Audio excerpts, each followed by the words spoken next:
మాది సంతమాగులూరు మండలం. జగన్ బాబు గుండా మేము చాలా పెద్దోళ్ళం అయినాం, చాలా ఆర్థిక కుటుంబంలో ఉండేవాళ్ళం మేము. మేము మాత్రం ఆయనకి ఓటు వేసాము, గెలిచాడు, మరలా గెలవాలా అని మా ప్రార్థన. మా పిల్లలు చదువుకుంటున్నారు, మేము చదివిచ్చే స్తోమతలో లేవు.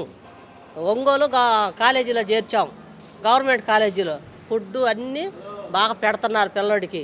అమ్మ నాకు బాధ లేదు, ఆ దేవుడి దయలో మనకి జగనన్న మనకి మేలు చేస్తున్నాడమ్మ, నేను ఏడే చదువుకుంటా అని అంటున్నాడు. ఇప్పుడు ఒక్క మాట అమ్మా, ఇప్పుడు మీ అబ్బాయి చదువుకుంటా అంటున్నావు కదా అమ్మ, ఎట్లా ఉంది ఆ కాలేజీలో అన్నం ఎలా ఉంది? అన్నం బాగానే పెడుతున్నారంట, రోజు కూరలో కానీ అన్నం కానీ. ఇప్పుడు పాచిపోయిన అన్నం, పురుగులు పట్టిన అన్నం పెడుతున్నా అంటున్నారమ్మా. గిట్టనోళ్ళు అంటున్నారండి, గిట్టనోళ్ళు ఆ మాట అనేది. గిట్టినోళ్ళు ఎవరు అనరు, అన్నం తింటా దండం పెట్టుకుంటున్నారు అన్న అంటున్నారు. మా జగన్ మామ అంటున్నా నా మనవడు, మా జగన్ మామ నాకు అన్ని సౌకర్యం చేస్తున్నాడమ్మా, నేను అక్కడే చదువుకుంటా, మన కుటుంబం ఆర్థిక సమస్యలో ఉందని అండు.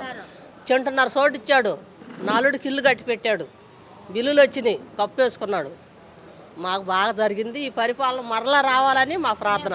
అమ్మా ఇప్పుడు జగన్ అంత గొప్పగా పరిపాలించాడు అని అంటున్నావు నువ్వు, అంత గొప్పగా అంటున్నావు. మరి చూసినట్లయితే చంద్రబాబు నాయుడు కొడుకు జగన్ మరి సైకో అంటున్నాడు కదమ్మా. వాళ్ళే సైకోలు, జగన్ బాబు గారు సైకో, పేదల పాలిట పెన్నిది, వాళ్ళే సైకో. తెలియక వాళ్ళు ఏదో ప్రభుత్వం రావాలని వాళ్ళు అన్నీ చేసుకోవాలని ప్రార్థనే, కానీ వాళ్ళు ఈ లేబర్ రావటం వాళ్ళకి ఇష్టం లేదండి. లేబర్ పైకి రావటం వాళ్ళకి ఇష్టం లేదు. మీకు చదువులు ఎందుకు అంటున్నారు, పిల్లలకు నేడున్నాడు బళ్ళు ఎందుకు, ఏం చదువుతున్నారు అంటున్నారు. దేశం అప్పులు చేస్తున్నాడు అంటున్నాడు, అప్పులు కాదు చేస్తుంది, లేబర్ పైకి తీసుకొస్తున్నాడు. ఆయనకు వందనాలు, ఆయన మరలా రావాలా, ఆయన వస్తే కానీ మా బోటి పేదవాళ్ళమే పైకి రావు.